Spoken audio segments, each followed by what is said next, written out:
the truth about colony-rich Texas. Now, Glenn, before we get into it, do you want to set it up before we play the trailer here for this documentary? So there are two stories that came out. One was from the Daily Wire, and one was from the New York Post. And they say that this was run by the drug cartels, that it's going to be the biggest population in one place of illegal immigrants. They don't speak English, that it's a horror show. So when we went down, that's what I was expecting. What I found was not that, but I think just as bad. And this is this gigantic, goes on for miles, this gigantic plot of land where developers are selling it legally to illegals. For I think it's $100 down, you can buy a house. What? Okay, $100 down, 15, not a house, land. And it's I think 15% or 14% interest. Okay, and people are buying it. 30% default rate. 30%. So they default because they're carrying the note. You're in default. I take your land back. I resell it. This is a moneymaker like you can't believe. You cannot import 10 million people into a country and not have communities like this. This is the future of America if we don't wake up. Have you ever been to Brazil? You go to Rio, nice houses, right out of the gate, poverty like you've never seen, right? That's what's coming to America. We are becoming a third world nation, and this is the canary in the coal mine. Rob, if you got the clip to play it, there you go. If you want to make it bigger and let I think that's a commercial. Not that guy. let's He's get going to that talk guy. about your poop. Yeah, I about your poop. This guy, Go ahead. That's what he does. Go ahead, Rob. Really? Okay. Go for it. Time Joe Biden's out of office, there will be about 10 million new people in here. If you have 10 million people coming in, where are they living? Look at the size of this. The fastest growing development in Texas is just a 30-minute drive from Houston. Any idea of how many are illegal? the majority. The majority. The majority. I'm like Sears and Roebuck. I have a product, I created it, I sell it. Does it bother you at all, just culturally, in America, to have 150,000 people that are speaking another language? Own something of your own home. That's what we're trying to create for people here. If it's the American dream, why don't you advertise in English? They are going against humanity, against Americans, non-Americans, a lot of races, a lot of people. Like, we were dumb for even falling into this. But I mean, what do we do? What do we do? If you import the third world, you end up becoming more third world. I've served in Afghanistan. Every war-torn or third world country always has that same distinct smell, and it's the smell of burning trash. You can see all the undeveloped lots. This could become massive. Gunfire shooting up there, just pow, pow, pow, pow, coming in front of my house. My wife's advice was, don't piss off any cartels. I said, I'll try. Is this the future for America? Because this is the path we're on as an entire country. This is a completely new population. I talked to the developer, and I mean, it was, honestly, I thought I was being punked. It was like, do you remember when, what's his name, used to play this on Saturday Night Live, the 60 Minutes guy, and he'd be sweaty, and you remember? Yeah. It was like that, sitting with this guy. And I said to him, as we went for a tour, I said, have you ever seen It's a Wonderful Life? And he immediately said, I'm not Mr. Potter. Oh, wow. He knows who he is. Yep.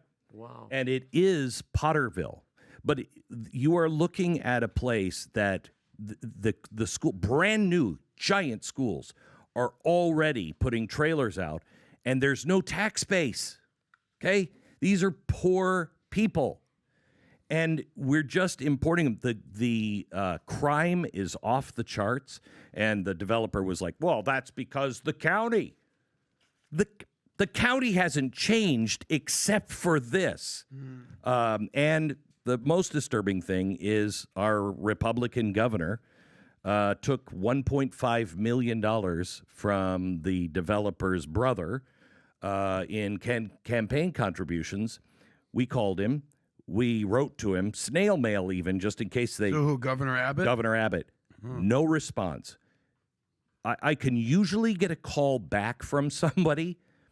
No response. Wow. And we tried for probably 5 weeks to get, I'll fly to you.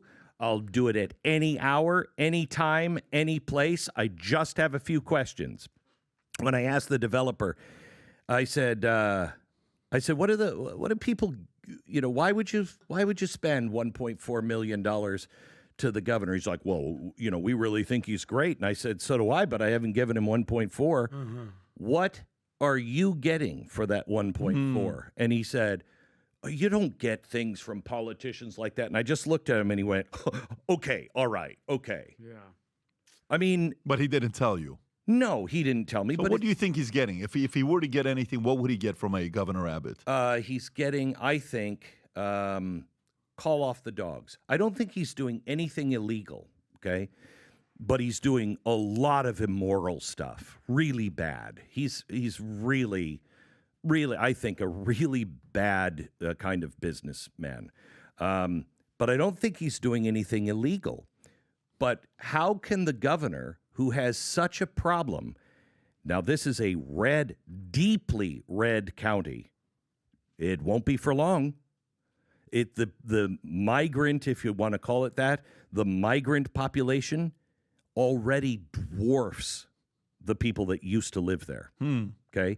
This is about flipping Texas. Yeah. Once people understand what he's doing, there are all kinds of shady businessmen all over the country. I mean, we have grown our population the size of one Arkansas in 4 years. Well, that's not Arkansas, Alabama. One Alabama. You can't keep this up without completely changing the financial situation of the country. And Texas would be the first-round draft pick for the Democrats to flip. Oh, they would love Texas before Florida, by the way. Oh, you flip Texas and you're done. Over. Well, You'll there's more never electoral see a votes anyway Republican than again. Well, that's the entire point of a completely open border with no answers, no accountability for Mayorkas, nobody. Everybody's using the whole humanitarian thing. That is so brilliant because that's exactly what the point is. And now you're seeing it because they're building cities. And like you said, that's going to flip. Why else would they have the border completely open? Why? That's it right there. There's a couple of things that have been in play for a very long time that people don't understand. One is the Cloward and Piven collapse theory. You overwhelm the system. You use the system and pit it against itself. You overwhelm it and you collapse the economy. You collapse the government because of debt. That's in play. The other thing is, again, all of it is about chaos and collapse. You know, the Red Cross, Doctors Without Borders, they are handing out maps. We have them. Handing out maps to people in Middle America and South America. They're handing them out with the train schedules, the stops where you'll be welcome, the maps, how to go, where to go to cross into the United States. The Red Cross, the United Nations, and Doctors Without Borders. Those are three that we can verify because we have the documentation. We have what they're handing out. This is an organized plot to collapse the United States. When we go into real trouble, I mean, look at what came out today with Denver. They can't afford the hospitals. When we go into real trouble and we hit real economic hard times, and you've got rationing and everything else, and you have 10 million people that are already a disaster, do you think things are going to get better or worse? And how long does it take before people say, you know what? This was my land in the first place. And I don't mean Americans. I mean, everybody's been groomed to say America stole this land. How long before Californians start to hear, you know what? This is Mexican land. This is foreign land. You stole it from us. You introduce real poverty and despair. We're sitting on a powder keg. A powder keg. We got to humble ourselves and return to solid principles. That's powerful. And right now you saw last week the debate going back and forth online, how, we have more potential migrants, illegal immigrants coming here in one term than the previous 3 terms combined. They're projecting 12.99 million illegal immigrants coming through here. Did you see what the World Economic Forum said? Canada. Now imagine being a Canadian. Canada has the most open space, the most resources for farming and to take people and water. And they're suggesting that in the next few years, the next decade, that they should take on 35 million immigrants to cross their border. By the way, the population of Canada is 35 million. Exactly. And you know what? By the way, you know what? Let's send a bunch of buses over to We Canada. should. I mean, help us out. Yeah, Justin Trudeau would sign up we'll for that, no contribute it to problem. Justin. So if you like this clip and you want to watch another one, click right here. And if you want to watch the entire podcast, click right here.